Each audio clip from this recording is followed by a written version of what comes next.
അമേരിക്കയുടെ പുതിയ പ്രസിഡന്റ് സ്ഥാനം ഏറ്റെടുക്കുന്നതിന് മുൻപേയുള്ള ട്രംപിന്റെ സാമ്പത്തിക നിലപാടുകൾ ലോകം ഒന്നാകെ വളരെ ഗൗരവത്തോടെയാണ് കാണുന്നത്. ലോകത്തെ ഏറ്റവും വലിയ ദ്വീപായ ഗ്രീൻലാൻഡിനോടുള്ള ട്രംപിന്റെ താൽപര്യത്തിന് പിന്നിലും ഇതേ ലക്ഷ്യം തന്നെയാണ് ഉള്ളത്. 1999 കൈവിട്ടുപോയ പനാമ കനാലിന്റെ നിയന്ത്രണം വീണ്ടെടുക്കാനുള്ള കൊണ്ടുപിടിച്ച നീക്കവും ഇതിന്റെ കൂടെ നടക്കുന്നുണ്ട്. ട്രംപിന്റെ ഈ പുതിയ നീക്കങ്ങളിൽ റഷ്യ സ്വീകരിക്കുന്ന നിലപാടും ഇനി ഏറെ നിർണായകമാകും. വ്യക്തിപരമായി ട്രംപുമായി റഷ്യൻ പ്രസിഡന്റ് വ്ളാഡിമിർ പുടിന് അടുത്ത ബന്ധം ഉണ്ടെങ്കിലും പനാമ കനാൽ വിഷയത്തിലും ഗ്രീൻലാൻഡിനെ ലക്ഷ്യമിടുന്ന നീക്കത്തിലും അമേരിക്കയ്ക്ക് എതിരായ നിലപാടാണ് റഷ്യ സ്വീകരിക്കുക.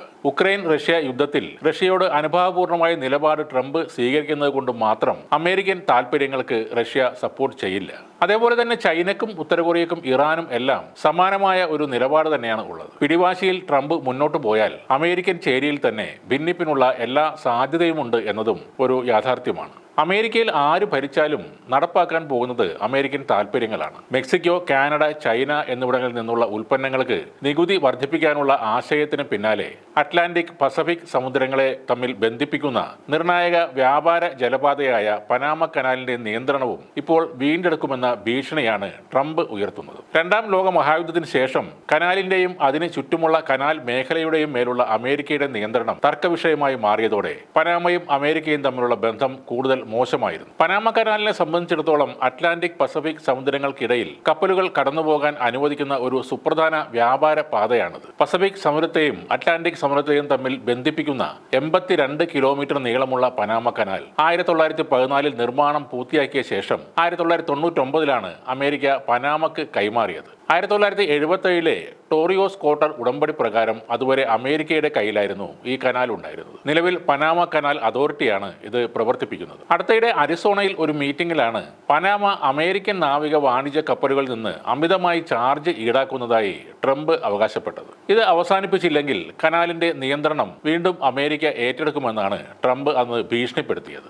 വാസ്തവത്തിൽ ചാർജ് വർധനയല്ല, പനാമ കനാൽ മേഖലയിൽ ചൈനയുടെ സ്വാധീനം വർദ്ധിക്കുന്നതിലാണ് അമേരിക്കയ്ക്ക് ആശങ്കയുള്ളത്. അമേരിക്ക കഴിഞ്ഞാൽ പനാമ കനാൽ ഏറ്റവും കൂടുതൽ ഉപയോഗിക്കുന്ന രാജ്യവും ചൈന തന്നെയാണ്. കൂടാതെ ചൈനയ്ക്ക് പനാമയിൽ വലിയ തോതിലുള്ള നിക്ഷേപങ്ങളുമുണ്ട്. തായ്വാനുമായുള്ള നയതന്ത്ര ബന്ധങ്ങൾ ഉപേക്ഷിച്ച പനാമ തായ്വാൻ ചൈനയുടെ ഭാഗമാണെന്നും അംഗീകരിച്ചിരുന്നു. ഇതെല്ലാമാണ് ട്രംപിന്റെ പ്രശ്നങ്ങൾ. ചൈനയുമായി ഒരു സംഘർഷം ഉണ്ടായാൽ ആയുധമടക്കമുള്ള സംവിധാനങ്ങൾ പ്രധാനമായും എത്തിക്കേണ്ടതും ഇതുവഴി തന്നെയാണ്. കനാലിനുമേൽ സമ്മർദ്ദം ശക്തമാക്കാൻ ട്രംപിനെ പ്രേരിപ്പിക്കുന്ന ഘടകങ്ങളും ഇതുതന്നെയാണ്. കനാലിന്റെ നിയന്ത്രണം തെറ്റായ കരങ്ങളിൽ എത്തുന്നത് തടയുമെന്നാണ് ട്രംപ് പറയുന്നത്. ഇത് ചൈനയെ ഉദ്ദേശിച്ച് തന്നെയാണ് പറയുന്നത്. എന്നാൽ പനാമയുടെ പരമാധികാരത്തെ പിന്തുണച്ച മറ്റ് ലാറ്റിനമേരിക്കൻ രാജ്യങ്ങളും ഇപ്പോൾ രംഗത്ത് വന്നിട്ടുണ്ട്. പനാമ കനാൽ പനാമയുടേതാണ്, അതിന്റെ പരമാധികാരം എല്ലാ രാജ്യങ്ങളും മാനിക്കണമെന്നാണ് മെക്സിക്കൻ പ്രസിഡന്റ് ക്ലോഡിയ ഷെയ്ൻബോം പറയുന്നത്. അമേരിക്കൻ നിലപാടുകൾ ഇനിയും കടുപ്പിച്ചാൽ ചൈനയും റഷ്യയും ഉൾപ്പെടെയുള്ള എതിർചേരികളും അവരുടെ നിലപാട് ശക്തമാക്കും. അതൊരു തുറന്ന ഏറ്റുമുട്ടലിലേക്ക് പോകാനുള്ള സാധ്യതയും കൂടുതലാണ്. ലോകം ഇപ്പോൾ